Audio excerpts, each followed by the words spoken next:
Morning, कैसे हैं आप लोग। मैं रीता मिश्रा आपका अपना यूट्यूब चैनल पे बहुत बहुत बहुत स्वागत है गाइस। तो लीजिए आप लोग भी दर्शन कर लीजिए। आज ये सुबह का है और आप लोग भी दर्शन कर लीजिए। और जितने बर्तन सब है सबको निकालना है अभी हमको सफाई करने के लिए। तो हम आए मंदिर की सफाई करने, सोचा आप लोगों को भी दर्शन करा दे। और हमारी ये जयंती आप लोग देख सकते हैं कितना अच्छा हमारा जयंती निकला है। और आप लोगों का जयंती निकला कि नहीं निकला हमें भी बताइएगा। और माता रानी का ये आशीर्वाद है, ये मतलब एक चमत्कार ही हमको लगता है ये जयंती निकलते और इतने अच्छे निकलते हैं।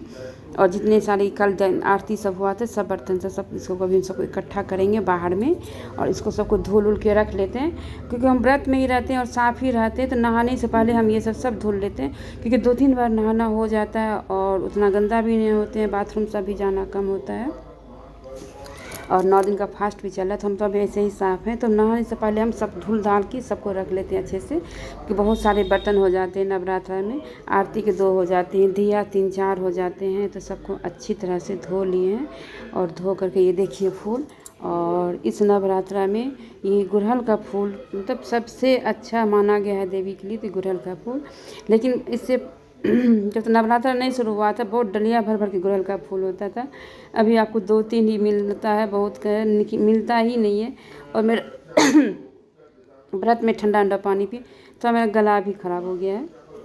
और यहाँ पर सारे बर्तन को धुल करके और रख दिए हैं। अब हम जाएंगे घर की सफाई करने के लिए।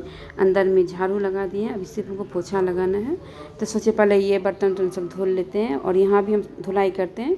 वैसे दीदी आती है सफाई करने के लिए, लेकिन उसे पाठ शुरू हो जाता है तो हम पहले यहाँ पर तुलसी चौरा के पास में अच्छे से धुलाई उलाई करके फिर वो आती है फिर लगाते हैं। लेकिन हम भी एक बार धुलाई करते हैं यहाँ पे। और जब से तुलसी चौरा सबको धोए हुए हैं तो सबको अच्छी तरह से धुल दिया। यहाँ पे मेरी पूरी सफाई हो गई है। मेरा क्या, जब तक मेरा पूरा घर द्वार अच्छे से सफाई ना हो जाए, पूरा नीट एंड क्लीन ना हो जाए, बेड बिस्तर, कभी कभार ऐसा होता है जब हम बिस्तर वगैरह नहीं झाड़ पाते हैं, बहुत देर हो जाती है। लेकिन हम बिना बिस्तर से झाड़े हुए हम पूजा कर ही नहीं सकते, हमको अच्छा ही नहीं लगता पूजा करने में। यहाँ मेरी हो रही है बाहर की सफाई और मेरी की बाहर सफाई हो गई है। अंदर में भी सारे कुछ अब हो गए हैं, सिर्फ ये वाले कमरे का बेड बचा है। और आप लोग अभी क्या कर रहे हैं, कौन कौन नवरात्रा का व्रत कर रहे हैं, कैसा चल रहा है आप लोगों का फास्ट, हमें भी बताइएगा। तो बस इस रूम का बेड ठीक कर लेंगे।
गाइस दोनों तीनों कमरा ठीक कर लिए, झाड़ उड़ करके फिर हम नहा लिए। और थोड़ा छोटे छोटे मतलब 2-4 ठो कपड़ा था उसको हाथ से ही वॉश कर लिए। वॉशिंग मशीन के भरोसे अगर हम रहते हैं फिर हमारे कपड़ा, क्योंकि आजकल बहुत ज़्यादा लाइट जाती है, कब लाइट रहे कब ना रहे। और संजोग ऐसा होता है अगर हम मशीन लगा दें तो उस दिन ज़रूर की ज़रूर लाइट जाती है। तो हमने अभी मशीन में कपड़ा धोना छोड़ दिया है, क्योंकि इधर भी हमें देखना पड़ता है, फिर मशीन पर भी ध्यान रहता है। तो हाथ से ही जो होता है उसको हम धो लेते हैं। और यहाँ पर आज हम सीधा पल्ला किए, आप लोग बताइएगा हम सीधा पल्ला में कैसे लग रहे हैं। और उसके बाद हम फिर मांग भरे। और मांग आज नवरात्र में मांग रोज़ भरना चाहिए, बिल्कुल आपका मांग हाथ पैर ये सब खाली नहीं रहना चाहिए। ये सब एकदम, इससे देवी माँ बहुत ज़्यादा खुश होती है। आपका मांग भरा रहे, आपका बिंदी लगा रहे, पैर रंगा रहे, ये सब चीज़ से बहुत ज़्यादा ही खुश होती हैं। और यहाँ पर मेरी हो गई है। अब हम नहा धो के तैयार हो गए हैं और अभी हमें लगेगी पाठ करने में हमें लगती है 1 घंटा 1.5 घंटा लग जाता है। और आप लोग कौन कौन पाठ करते हैं हमें बताइएगा। और अभी सासू माँ व्रत नहीं करती हैं, पति भी व्रत नहीं करते हैं, लेकिन हस्बैंड ऐसा है ना, वो पूजा पाठ करते हैं, जो अध्याय होती है ना वो हस्बैंड करते हैं। और यहाँ पर हम तैयार वार हो करके फिर हाथ को धोए हैं अच्छे से, फिर हम आ गए हैं मंदिर की सफाई करने के लिए।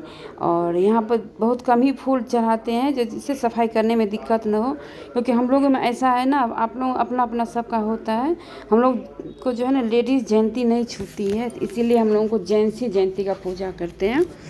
तो इसीलिए मतलब बहुत हिसाब से करना पड़ता है। जयंती में कलश ना हम लोग छू ले, लेडीज़ नहीं छूती है, ऐसा ही होता है हम लोग में। और बहुत लोग तो लेडीज़ ही सब कुछ करती है, कलश भी लगाती हैं, जयंती भी निकालती हैं सब, लेकिन हम लोगों को नहीं, सब कुछ जेंट्स करते हैं।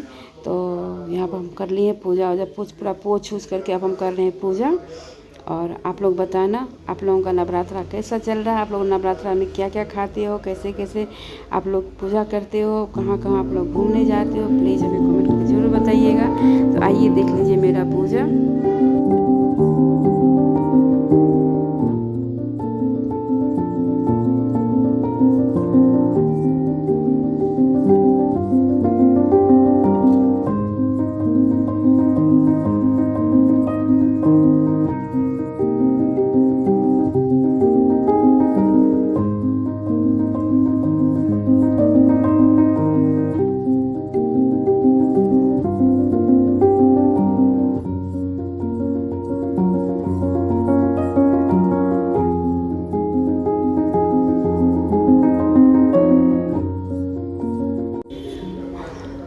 और यहाँ पर हम सारे भगवान को सफाई वफाई कर दिए हैं, अच्छे से पोंछ उछ लिए हैं। अब हमारी चलेगी पाठ और फूल भी चढ़ा दिए, सब कुछ मेरा प्रिपेयर हो गया है।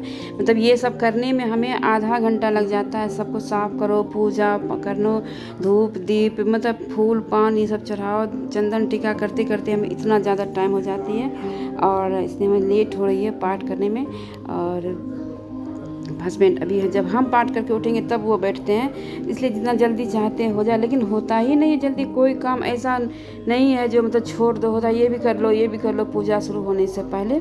यहाँ पर हम सब कुछ कर दिए हैं, ऊपर भी सफाई कर लिए, नीचे भी सफाई कर लिए, आप लोग देख सकते हैं। और अब हमारी चलेगी। तो यहाँ पर ये दिया 3 जगह का है, एक तुलसी पीरा में लगाएंगे, एक ऊपर वाले मंदिर में, एक नीचे वाले मंदिर में।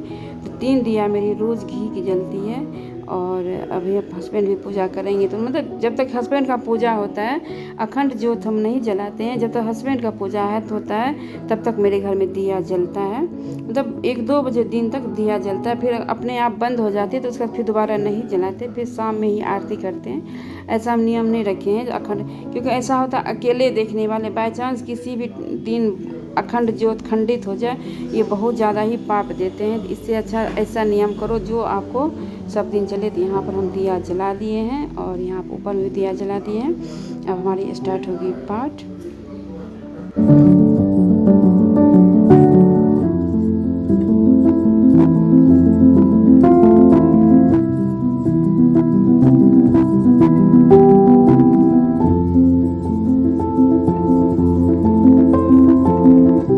दिया जलाने के बाद फिर हम लगाएं भोग में हम लगाते हैं मेवा और कोई भी फ्रूट्स हो, सेब हो, केला हो, कुछ भी, क्योंकि अनाज देवी माँ को नहीं चढ़ता है।